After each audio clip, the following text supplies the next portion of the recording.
बहुत। आज मैं आपको एक नियम बताता हूँ, आप 1 हफ्ते पालन करके देख लेना, ज़्यादा नहीं, उसके बाद अच्छा लगे तो कर लेना। सुबह सलाद खाइए, फल खाइए, उसके 1 घंटे बाद आपको जो भोजन करना कीजिए, लेकिन जितना भोजन करते हो उसका आधा भोजन कर दीजिए, कुछ बिगड़ेगा नहीं, सिर्फ आप इसको ट्राई कीजिए। अभी अगर मैं खाऊं तो 5 रोटी खा सकता हूं, भूख है मेरे, सब पेट अंदर जा रहा है, लेकिन खाऊंगा नहीं, पानी पीऊंगा, पानी से बुद्धि का स्मरण बढ़ता है, और यहाँ से जाऊंगा थोड़ा फल खा लूंगा। और ये नियम आप अपनाओगे तो बुद्धि आपकी इतनी प्रचंड हो जाएगी, और चेहरे पर सुस्ती नहीं रहेगी, उदासी नहीं रहेगी, हर समय खुशी रहेगी, और चेहरा सुंदर भी हो जाएगा। और कल से संकल्प ले लो, आज लेकर जाओ, कल से स्टार्ट करो कि 60 साल की उम्र के बाद मीठा बंद, चावल बंद, कंद बंद। कंद क्या होता है? जैसे आलू है, मूंगफली है, इसको बंद कीजिए आप, और हरी सब्जी खाइए, झलरा वाली सब्जी खाइए, दाल मिक्स वाली बनाकर खाइए। कभी महीने में ज़्यादा मन करे 1 चम्मच चावल ले लीजिए। कितने लोग तो चावल तसला भरी के चावल लेते और उसी में बाल्टी भर दाल डालते हैं। उनकी पत्नी भी देखत है क्या मामला है, तो बोलते हैं ऊँट के मुंह में जीरा, ऊँट के मुंह में जीरा। तो पत्नी बोलती ऊँट हो कि पति देव हो? बोले दोनों हन हो। जब खाने बैठते तो ऊँट है। अब इतना खाओगे तो तबीयत बिगड़ेगी, सुंदरता खत्म हो जाएगी। और ये प्रयोग करके देखना आप, कभी आपके सामने पूड़ी आ जाए, आधी पूड़ी खा लीजिए, थोड़ी सब्जी ले लीजिए, थोड़ा खीर ले लीजिए, कोई हर्ज नहीं, थोड़ा थोड़ा खा लीजिए, लेकिन बहुत भर पेट मत खाइए। आखिर भर पेट खाओगे तो भी जबान स्वाद तो बताती रहेगी, और पेट जब भर जाएगा तब कैसे खाओगे? खाने के लिए तो और बचा है, भी बहुत सामान है, तब रुकना पड़ेगा। इससे पहले ही रुक जाओ तो ज़्यादा अच्छा है। और गहरी नींद भी सोइए, चिंता मत कीजिए। अब जो होना है हो चुका है, जो होने वाला होगा ही, और तुम्हारे हाथ में सब कुछ है भी नहीं। और अपने घर के सभी सदस्यों का ख्याल भी कीजिए, बूढ़े लोगों का भी सोचिए। नेपाल में एक बस जा रही थी, उसमें 60 सवारी बैठी थी, नेपालगंज से काठमांडू जा रही थी, 500 किलोमीटर की यात्रा। बादल घुमड़ गए, बिजली कड़कने लगी, बस के पास में आकर के बिजली गिर जाती थी। बस का ड्राइवर डर गया, उसने बस रोक दी। थोड़ा सा बिजली कड़कना कम हुआ तो फिर आगे गाड़ी बढ़ाया, फिर जोर से बिजली कड़की, चमकी और गिरी। ड्राइवर की हिम्मत टूट गई। ड्राइवर ने कहा, भाई इस बस के अंदर कोई पापी आत्मा जरूर बैठा है, जिसके कारण ये बिजली बार बार चमक करके आती है, और कहीं बस पर गिर जाएगी तो सब बहुत खतरा हो जाएगा।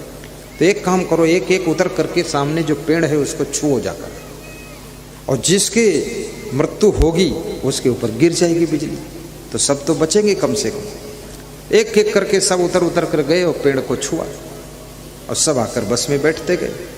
एक बूढ़ा आदमी था, वो उतरा नहीं, ज़्यादा बुजुर्ग था, कमज़ोर था, मुश्किल से तो चढ़ने कहा तुमको भी उतरना पड़ेगा। और बस में जितने यात्री थे बोले उतरना पड़ेगा, तो उसको घसीट के खींच के उतारा और कहा जाओ पेड़ छुओ जाकर। और ज्यों ही इस बूढ़े आदमी ने पेड़ को छुआ, जोर से बिजली कड़की और गिरी।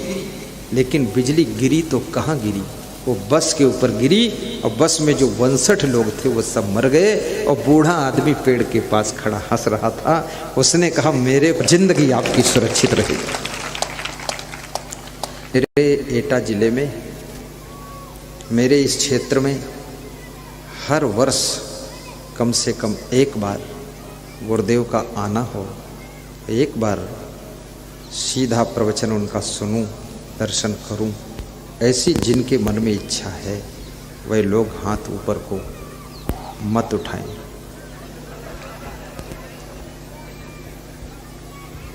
आपने तो मना कर दिया हाथ उठाकर, फिर से सुनो।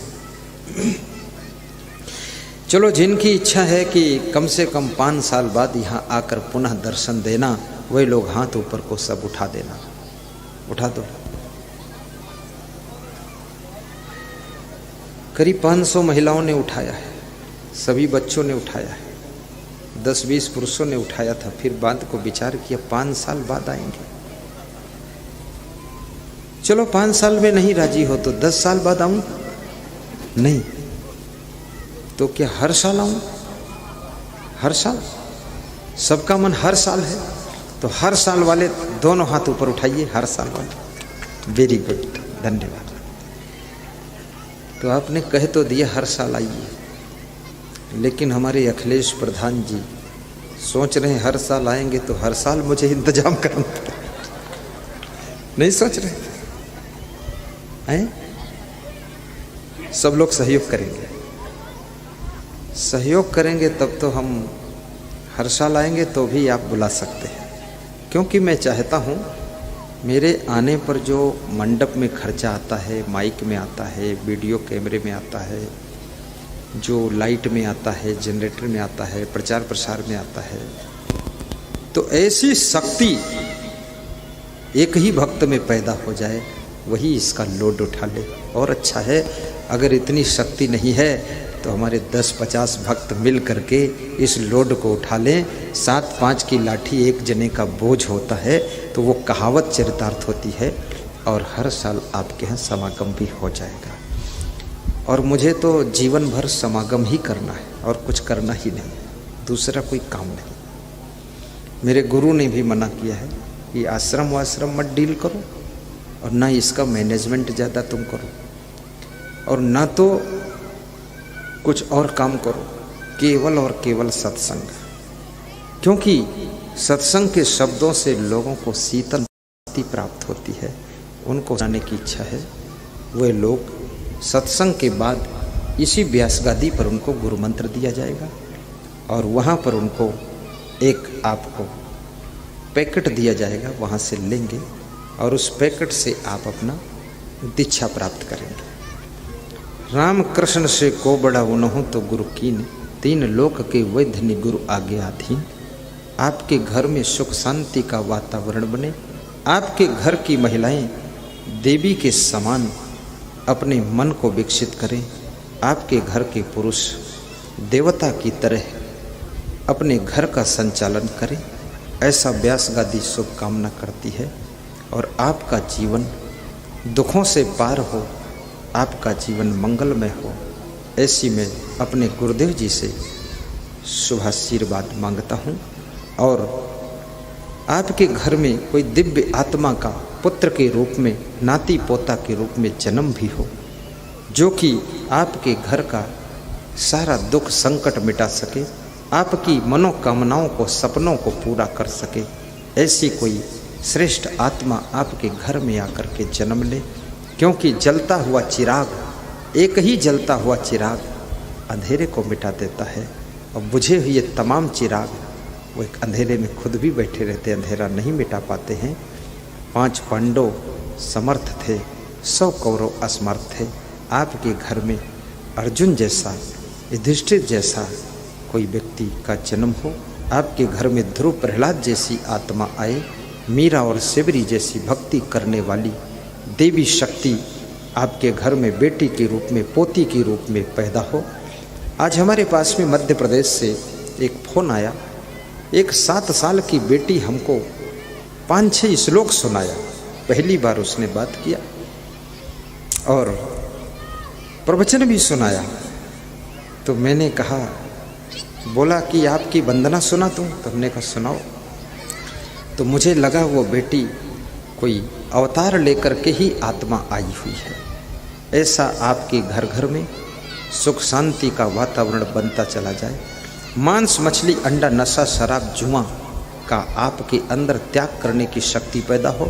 शाकाहारी जीवन, व्यसन मुक्त जीवन और प्रसन्नता से भरा आपका जीवन हो, ऐसी मैं शुभकामना करता हूँ। और मुझे आपके यहाँ बहुत अच्छा लगा। आपको कुछ पर्चे उज्जैन धर्मशाला आश्रम के दिए जा रहे हैं, इन पर्चों को पढ़ना। यदि आपसे संभव हो तो इस पुण्य के कार्य में वहाँ कार्यालय में जाकर के अपना योगदान प्रदान करना। और ये ऐसा एक धर्मशाला आश्रम बनने जा रहा है। विश्व के तीर्थयात्रियों को वहाँ ठहरने का निःशुल्क स्थान मिलेगा, निःशुल्क भंडारा मिलेगा।